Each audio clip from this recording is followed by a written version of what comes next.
Welcome to Room to Be. Where there's always room to be an informed citizen. Andy, we know we're looking at the candidates as they prepare for the Iowa caucus and the New Hampshire primaries, but they are already busy in the first big primary, which is the money primary. Well, we've talked about the 5 M's of winning an election, including being mentioned and getting momentum. Let's talk about the 3 other M's, getting money and getting mo money.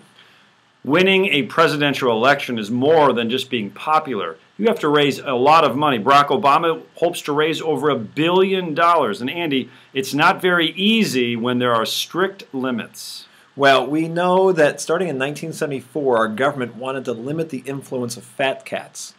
And so he started imposing limits on what wealthy individuals could give to candidates. So right now, if you're super wealthy, you can only give Barack Obama or Herman Cain or any of the Republicans up to $2,500 per election cycle. That doesn't cycle. sound like a lot of money to me. It's not a lot of money if you're trying to raise $1 billion. That's a lot of phone calls and a lot of checks to collect to add up to $1 billion.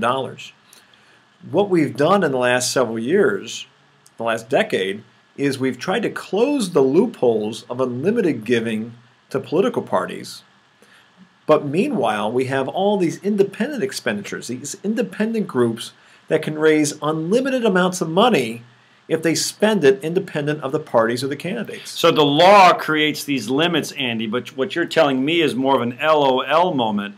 We have limits, but there are also loopholes. And the loopholes allow the fat cats and others to circumnavigate these limits.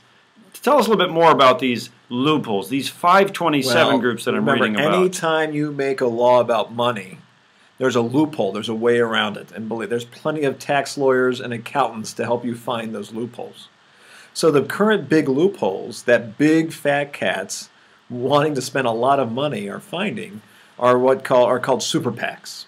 These are the 527s or the 501c4s. These are independent groups that are raising money. They're putting ads out there that are bashing Obama or bashing the Republicans, but they're independent of Barack Obama for president. They're independent of Mitt Romney, and they can spend as much money as they want because our Supreme Court says that the First Amendment protects, to a large degree, political speech. So, Andy, you're saying that the law states a fat cat, a wealthy donor, can only give $2,500 to a candidate, and that money is fully disclosed.